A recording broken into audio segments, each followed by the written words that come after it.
Olá pessoal, vamos dar início a mais uma aula de Fundamentos de Programação 1. Nesta aula nós vamos aprofundar um pouco mais o conceito de modularização com procedimentos. Tá? Então nós vamos fazer uma recapitulação das aulas passadas, falar um pouco mais sobre procedimentos especificamente e fazer um breve comparativo entre procedimentos e funções.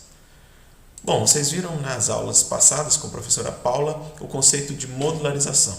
Então, modularizar é dividir um problema maior em problemas pequenos e resolver esses problemas, né? Ou seja, escrever uma solução para esses problemas de forma que elas possam ser reutilizadas em outros pontos do seu software. Então, aqui eu trouxe um exemplo de uma função, que foi o que vocês viram na semana passada. Então, a função é um tipo de subprograma, ou seja, é uma forma de você modularizar o seu código, né? E uma característica desse tipo de subprograma é que ele retorna algum valor para quem chamou esse subprograma. Então, no caso aqui, a gente tem um exemplo da função fatorial, né? Fatorial é uma função, e ela tem um comportamento bem específico. Essa função ela recebe um número e calcula o fatorial desse número e, por fim, retorna o valor desse fatorial. Tá?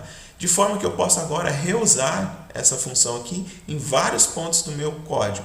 Então, nesse exemplo aqui, eu estou usando a função aqui, para obter, né, o fatorial de um número n que eu li do teclado. Tá? Então, todo o comportamento, todo o código necessário para cálculo do fatorial fica encapsulado, fica modularizado numa região só do código. Tá? Isso tem várias vantagens, como já foi discutido na semana passada.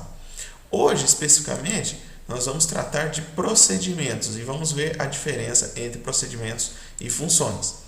Bom, então quando a gente fala de modularização, a gente está falando de criação de subprogramas. E os subprogramas eles podem ser divididos ou classificados em funções, que são subprogramas que retornam algum valor para quem chamou esse subprograma. Vocês já viram isso na semana passada. E procedimentos, que é o objetivo da aula de hoje. Procedimentos, assim como as funções, são subprogramas, porém eles não retornam qualquer valor. Tá? E aí uma pergunta que vem à mente pode ser o seguinte: bom, mas faz sentido então um subprograma que faz alguma coisa, mas não retorna nada? Sim. Em alguns casos, dependendo da situação, o importante é a ação que aquele subprograma vai realizar, ou que aquele procedimento vai realizar, e não o seu valor de saída, tá ok? Então, alguns exemplos. Um procedimento que escreva uma mensagem na tela. O importante é essa ação dele imprimir a mensagem na tela, e não necessariamente uma saída específica disso. Salvar um arquivo, né? Você gravou alguma informação em um arquivo e quer salvar um arquivo. Um outro exemplo, quem lembra da aula que a gente apresentou o code.org, né? E tinha lá alguns desafios para vocês resolverem.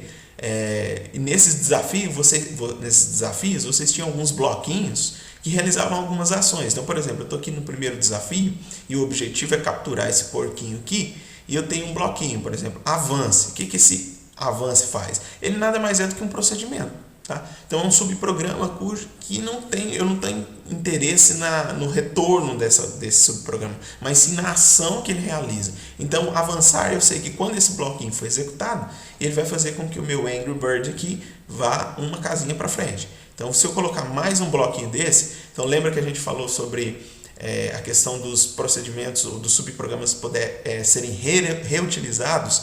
Então essa é a ideia. Eu tenho aqui um subprograma e eu posso reutilizar ele várias vezes. Aqui é como se fossem chamadas, né, desse subprograma. Então quando eu executar esse programa, ele vai rodar aqui, uma, duas. Então realizou duas ações e completei o meu objetivo. Tá? Então isso aí só para a gente tentar mostrar a diferença desses dois tipos de subprograma. Bom, agora no exemplo prático. Na prática, qual que é a diferença? É muito pequena, realmente é muito sucinta. Tá? Toda a parte de definição de um subprograma que a professora Paula já apresentou na semana passada, continua a mesma coisa. Então você tem que usar a palavrinha def, depois colocar o identificador do seu subprograma e os parênteses, né? E uma lista de parâmetros que é opcional. Tá ok? Depois os dois pontos para indicar que isso aqui é o começo de um bloco de comandos. E aí sim vem todo o código relacionado a esse procedimento. Tá? Então qual que é a diferença prática? Se você observar aqui na função fatorial que eu mostrei no início da aula, veja que ela retorna, que no final dessa função tem a palavrinha return. Essa palavrinha return indica que essa função vai retornar algum valor para quem chamou essa função. Então, da mesma forma que eu tenho return aqui, na chamada dessa função, aqui embaixo, ó, no procedimento principal, eu tenho que, de alguma forma, armazenar esse valor retornado pelo fatorial em uma variável. Tá ok? Agora, veja bem o procedimento. Ele tem aqui um print que faz alguma coisa e pronto, acabou aquele procedimento. Ele não retorna nada. Tá? Então, o que esse procedimento aqui faz? Ele simplesmente imprime uma linha, né, horizontal na tela, que é um conjunto desses evens aqui, né, formando uma linha pontilhada. Tá ok? Ela só faz isso. E na hora de chamar esse procedimento, chamar esse subprograma, também não tem muita diferença. Desde que você precisa colocar o identificador do seu subprograma. E a diferença aqui com relação às funções é que você não precisa armazenar o resultado em nada, em nenhum lugar, porque um procedimento não retorna nada, né? Ele não retorna um valor. Então, eu simplesmente chamo esse procedimento, ó, então aqui é como se fosse o avance lá do code.org, né? Aquele bloquinho avance, ele simplesmente vai para frente. Aqui no caso, o meu imprime linha, ele vai imprimir a linha de um relatório. Então, como é que vai ficar a execução desse programa aqui? Veja, quando o Python começa a executar o programa, isso aqui são definições, né? Então ele não vai executar, ele só vai executar realmente o programa quando ele for invocado, né? O procedimento. Então ele vai encontrar a definição do procedimento imprime linha, vai armazenar isso lá, né? no interpretador. O principal, mesma coisa, e aqui ele tem um comando, ele tá tendo aqui eu tenho uma chamada de um procedimento. Então veja que o principal também é um procedimento, porque ele não retorna nada. Então eu tenho a chamada do procedimento, o que vai acontecer? O fluxo de controle desse programa vai passar para o procedimento principal. Então as instruções que estão aqui dentro é que vão ser executadas. Então a primeira coisa que ele vai fazer é imprimir relatório de alunos. Então tá aqui, ó, relatório de alunos. Segunda linha que ele vai executar é também uma chamada para um procedimento. Nesse caso é o procedimento imprime linha. Então o que ele vai fazer? Quando ele encontrar essa instrução aqui, ele vai desviar o fluxo de execução para esse ponto aqui e aí ele vai imprimir o que está aqui dentro. Então ele vai imprimir essa linha pontilhada aqui. Terminou a execução de um subprograma, de uma função, o que acontece?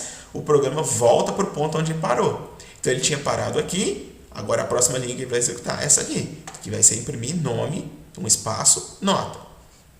Depois disso ele chama de novo, né? Novamente ele chama o imprime linha, vai imprimir uma linha vertical aqui, tá? Então lembra aquela questão que a gente falou, né? Os subprogramas, uma das grandes vantagens deles é que a gente pode reutilizar. Então eu crio ele uma vez, eu defino ele uma vez e posso usar quantas vezes eu quiser, tá? Então ele imprimiu aqui a última vez a linha horizontal e no fim ele imprime, né, duas informações aqui, um nome de um aluno e a sua nota. Tá ok? Terminado o programa principal, ele volta para essa chamada aqui, né, quando ele chamou o subprograma principal e termina, porque não tem nada para ele executar depois. Bom, para ficar bem claro que a diferença de função para procedimento, o que eu fiz? Nesse programa aqui, anterior, eu criei uma função chamada ler dados aluno. Como que eu sei que isso aqui é uma função e não um procedimento? Porque ela tem um conjunto de informações aqui, um conjunto de instruções, e no fim ela retorna algum valor para quem chamou. Tá? Vocês viram também na aula passada que uma função pode retornar mais de um valor ao mesmo tempo. Tá? É lógico que daí, na hora de chamar essa função, você vai ter que ter variáveis, um número de variáveis compatíveis para poder receber o retorno da função.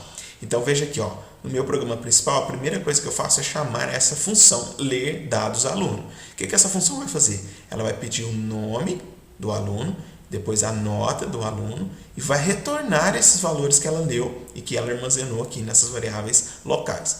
Feito isso, eu estou capturando os resultados que essa função retorna e armazenando eles aqui nessas variáveis, e aí eu posso usá-los aqui embaixo depois, tá ok? Então, esse nome e nota, eles vão ser preenchidos com os valores que foram lidos dentro da função, tá? E o imprime linha eu já expliquei, então não vou explicar novamente, mas só mostrando aqui a diferença. Então, eu coloquei aqui bem, né, claramente, função, tá? Ler dados aluno. Como é que eu uso essa função? Observem que aqui a função tem um return, então aqui eu tenho que de alguma forma guardar esses valores retornados pela função em variáveis.